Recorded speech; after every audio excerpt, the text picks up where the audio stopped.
Hi, hello, welcome to my channel. நான் உங்கள் ஷரேகா. இன்றைக்கி வந்து நம்ம சேனலில் ஒரு சிம்பிளான சிக்கன் சூப் தாங்க பார்க்க போகிறோம். சிக்கன் சூப் வந்து இந்த கிளைமேட்டுக்கு ஒரு தேவையான ரெசிபினே சொல்லலாம். இந்த வின்டர் கிளைமேட்டில் வந்து அடிக்கடி எல்லாத்துக்கும் கோல்டு வந்துகிட்டே இருக்கும். அந்த கோல்டு ப்ரிவெண்ட் பண்ணுறதுக்காக நம்ம பாடி ஹீட்டையும் மெயின்டைன் பண்ணுறதுக்காக இந்த சிக்கன் சூப் டெய்லி எடுத்துகிட்டு வந்தீங்கன்னா அது ரொம்பவே நல்லது.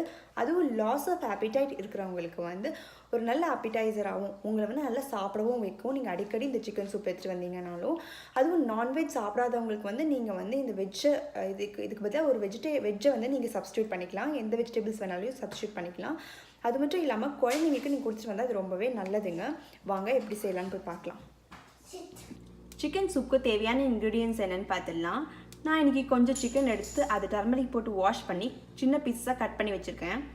4 இடித்த பல்லு பூண்டு, கொஞ்சம் கேபேஜ் லீவ்ஸ், கொஞ்சம் கோரியாண்டர் லீவ்ஸ், அப்புறம் 4 or 5 பே லீவ்ஸ், கொஞ்சம் க்ளோவ், 1 டேபிள்ஸ்பூன் கார்ன்ஃப்ளவர், தேவையான அளவு உப்பு, 1 டேபிள்ஸ்பூன் ஒயிட் பெப்பர் எடுத்திருக்கேன்.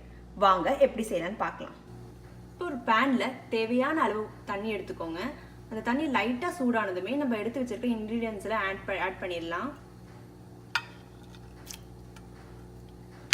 எல்லாத்தையும் 1 by 1 ஆட் பண்ணுங்க.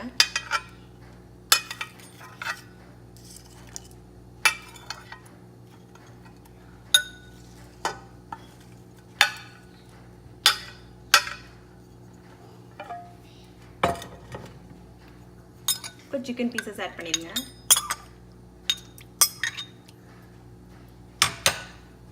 அப்புறம் க்ளோவ்ஸ், தேவையான அளவு சால்ட் அண்ட் ஒயிட் பெப்பர்.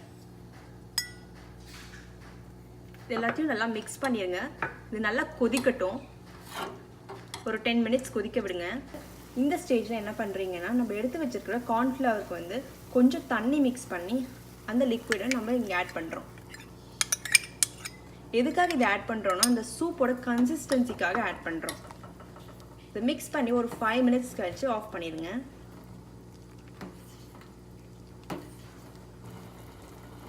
இப்போ 5 minutes ஆயிடுச்சுங்க. பாருங்கள், அந்த சூப்போட கன்சிஸ்டன்சி வந்துச்சு, கொஞ்சம் திக் ஆகிடுச்சு, சிக்கனும் நல்லா குக் ஆகிடுச்சு. இப்போ நம்ம ஒரு பவுலுக்கு ட்ரான்ஸ்ஃபர் பண்ணிடலாம். இப்போ நம்ம சுவையான சூப் ரெடி ஆகிடுச்சுங்க. நீங்களும் கண்டிப்பாக இதை ட்ரை பண்ணி பாருங்கள். Thank you. Love all, serve all.